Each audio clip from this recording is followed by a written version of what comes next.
आज से और अभी से अगर आप भी चाहते हैं इंग्लिश बोलना तो आपको पता होना चाहिए इंग्लिश बोलने का S4 फॉर्मूला।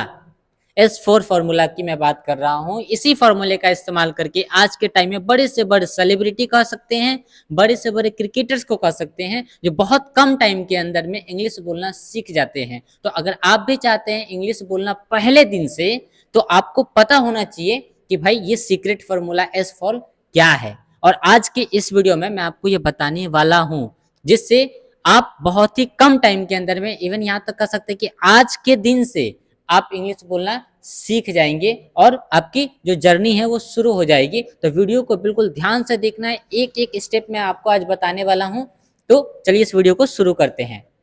जब हम 4S की बात करते हैं तो सबसे पहला एस जो हम लोग का आता है वो S=टू सब्जेक्ट होता है। शुरुआत यहीं से होती है। तो बहुत सारे लोग बोलते हैं कि भाई व्हाट इज सब्जेक्ट, सब्जेक्ट होता क्या है। अरे भाई सब्जेक्ट क्या होता है ये पहले छोड़ दीजिए। अगर ये आप करेंगे ना कि सब्जेक्ट क्या होता है, वर्ब क्या होता है, ठीक है, और इसको जान भी आप जाएंगे कि भाई what is subject, what is verb, what is object, ये सब बातें बहुत दूर की बातें हैं। आपको सबसे पहले 20 के ऊपर काम करना चाहिए। तो 20 के ऊपर हम लोग कैसे काम करेंगे कि भाई यहाँ पे सब्जेक्ट लिखा हुआ है, तो क्या सब्जेक्ट होता है ये बाद में जानेंगे, लेकिन सब्जेक्ट होने के लिए क्या क्या चीजें चाहिए वो सबसे पहले जानेंगे। इसके लिए हम लोग एक लाइन लिखेंगे इंग्लिश में। इंग्लिश में क्या लिखेंगे, हम बोलेंगे what are the what are the essential, what are the essential things, what are the essential things for, ठीक है, बीइंग, यहाँ पे क्या लिखा, being subject, what are the essential things for being a subject, being a subject, being a subject, इधर जगह नहीं बचेगा, यहाँ पे लिखते हैं being a subject और object। हम इस तरीके से लिख सकते हैं। यहाँ पे हम एक वर्ड को जोड़ देते हैं, ठीक है, ऑब्जेक्ट। ठीक है, मैं आपको बताऊंगा कि मैंने यहाँ पे ऑब्जेक्ट क्यों लिखा। तो अब यहाँ पे अगर हम इसकी हिंदी को समझेंगे तो क्या यहाँ पे बोल रहा है कि भाई किसी भी इंग्लिश के सेंटेंस को हिंदी में कैसे करते हैं, कुछ नहीं करना है, सीधा आपको देखना है कि भाई वहां पे सब्जेक्ट क्या है। तो जरूरी नहीं है कि सब्जेक्ट जो है वो सेंटेंस के शुरू में ही होता है। कभी कभी ऐसा भी होता है कि सेंटेंस जो है वो सेंटेंस के बीच में होता है, और कभी कभी ऐसा भी होता है कि सेंटेंस मतलब सेंटेंस सब्जेक्ट जो है सेंटेंस के वो आखिर में होता है, यानी कि सबसे लास्ट में होता है। तो इसको जानने के लिए सबसे आसान सा तरीका है कि आपको ये सबसे पहले ध्यान देना है कि सेंटेंस में किसके बारे में बात की जा रही है। तो सेंटेंस में अभी सब्जेक्ट और ऑब्जेक्ट के बारे में बात की जा रही है। तो अब हमको देखना है कि भाई सब्जेक्ट या ऑब्जेक्ट क्या इस सेंटेंस में कहीं पे लिखा हुआ है। तो हमको दिखाई दे रहा है कि ऑब्जेक्ट और सब्जेक्ट सेंटेंस के सबसे लास्ट में लिखा हुआ है। तो इसका मतलब हम लोग शुरुआत यहीं से करेंगे। तो अब यहाँ पे देखेंगे ऑब्जेक्ट, और यहाँ पे और की हिंदी क्या होती है, या। तो ऑब्जेक्ट या सब्जेक्ट होने के लिए, बीइंग मतलब क्या होता है, होना, और फॉर मीन्स होता है के लिए। तो सब्जेक्ट या ऑब्जेक्ट होने के लिए इसेंशियल थिंग्स क्या है, आर मीन्स क्या होता है, ठीक है, और व्हाट मीन्स क्या होता है, क्या, ठीक है।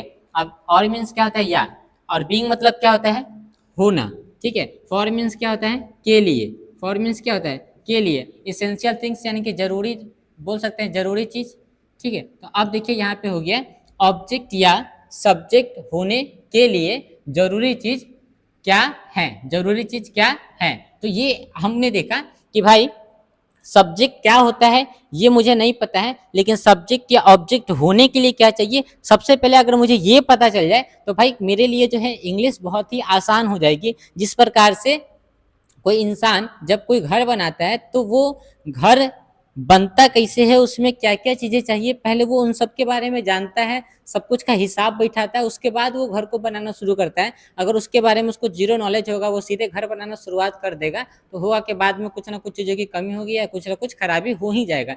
इसलिए घर बनाने से पहले जो है प्रॉपर जानकारी लोग लेते हैं, कितना खर्च आएगा, क्या क्या चीज़ें लगेंगे, कितना टाइम लगेगा, किस तरीके से डिजाइन बनेगा, ये सारी चीज़ पहले लोग करते हैं। तो क्या क्या चीज़ें चाहिए घर बनाने के लिए वो जानना पहले जरूरी है घर को बनाने से पहले।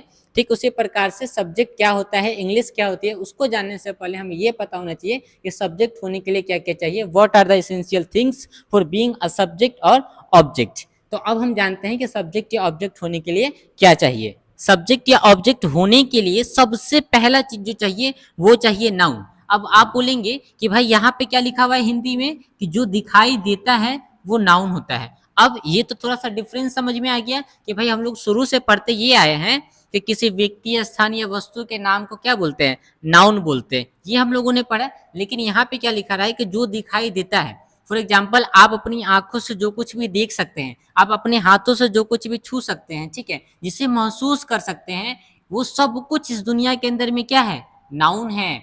आपको नाउन की डेफिनेशन पढ़ने की जरूरत नहीं है कि व्हाट इज नाउन। अरे भाई, चक्कर में मत पड़िए, आप फंस जाएंगे, आप परेशान होकर आ जाएंगे, आपका समय निकल जाएगा, बट आप अंग्रेजी नहीं सीख पाएंगे। सिंपल सी बात समझिए, यहाँ पे नाउन लिखा हुआ है और आपने बोला कि जो दिखाई देता है वो नाउन होता है। आपको यहाँ पे मेरे हाथ में मार्कर है, ठीक है, ये मार्कर दिखाई दे रहा है, तो ये मार्कर क्या है, ये नाउन है। आपको मैं दिखाई दे रहा हूँ तो मैं क्या हूँ, नाउन हूँ। आपको मोबाइल फोन दिखाई दे रहा है, नाउन है। ये व्हाइट बोर्ड दिखाई दे रहा है, ये नाउन है। यानी कि जो कुछ आप देख सकते हैं, जो कुछ आप छू सकते हैं, जिसका कुछ नाम होता है, सब कुछ इस दुनिया में नाउन होता है। Everything is noun, everything is noun. ठीक है, आगे जब हम आपको थोड़ा सा और आगे लेके चलेंगे तो हम तो कहेंगे जो दिखाई ना देता है ना, वो भी नाउन होता है। और वो कौन सा नाउन होता है, वो होता है अब्स्ट्रैक्ट नाउन। ठीक है, जो दिखाई नहीं देता है लेकिन महसूस होता है, उसे भी हम नाउन बोलते हैं। तो इसका मतलब क्या है कि इस पृथ्वी के ऊपर जो कुछ भी है वो सब कुछ नाउन है।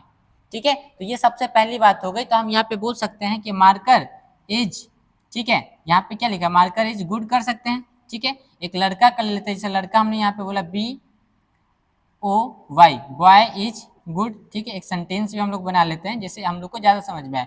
बॉय भी दिखाई दे रहा है, मार्कर भी दिखाई दे रहा है, और उसके बाद हम लोग और बहुत सारे सेंटेंसेस बना सकते हैं। बट अभी हमारा मेन काम क्या है कि हमको समझना है। तो हमने देखा कि सब्जेक्ट या ऑब्जेक्ट होने के लिए सबसे पहला चीज जो चाहिए वो क्या चाहिए, नाउन चाहिए। यानी कि सब्जेक्ट किससे बनता है, नाउन से बनता है। तो दुनिया में जो कुछ भी है वो सब कुछ क्या है, नाउन है। तो दुनिया में जो जो सब कुछ भी दिखाई दे रहा है वो सब कुछ सब्जेक्ट भी है, वो सब कुछ ऑब्जेक्ट भी। हम लोग बहुत ज्यादा फंसते हैं ना कि भाई ये ऑब्जेक्ट का डेफिनेशन अलग है, सब्जेक्ट का डेफिनेशन अलग है, नाउन का डेफिनेशन अलग है। तो ये पागलपंती वाली दुनिया में मत फंसिए, लोग आपको फंसाने की कोशिश कर रहे हैं। जब हमको ये पता चला कि सब्जेक्ट या ऑब्जेक्ट होने के लिए सबसे पहला चीज नाउन चाहिए, और नाउन का मतलब ये होता है कि दुनिया में जो कुछ भी है वो सब कुछ नाउन है। इसका मतलब क्या है कि दुनिया में जो कुछ भी है वो सब कुछ सब्जेक्ट है, वो सब कुछ ऑब्जेक्ट है, क्योंकि जो सब्जेक्ट होता है वही ऑब्जेक्ट होता है। तो इसका मतलब क्या है कि जो नाउन होता है वही सब्जेक्ट होता है, जो नाउन होता है वही ऑब्जेक्ट होता है, और जो ऑब्जेक्ट होता है वो सब्जेक्ट होता है, जो सब्जेक्ट होता है वो ऑब्जेक्ट होता है। यानी कि सब कुछ सब्जेक्ट होता है, सब कुछ ऑब्जेक्ट होता है, और सब कुछ नाउन होता है। आई होप कि ये बात तो आपको समझ में आ गई होगी।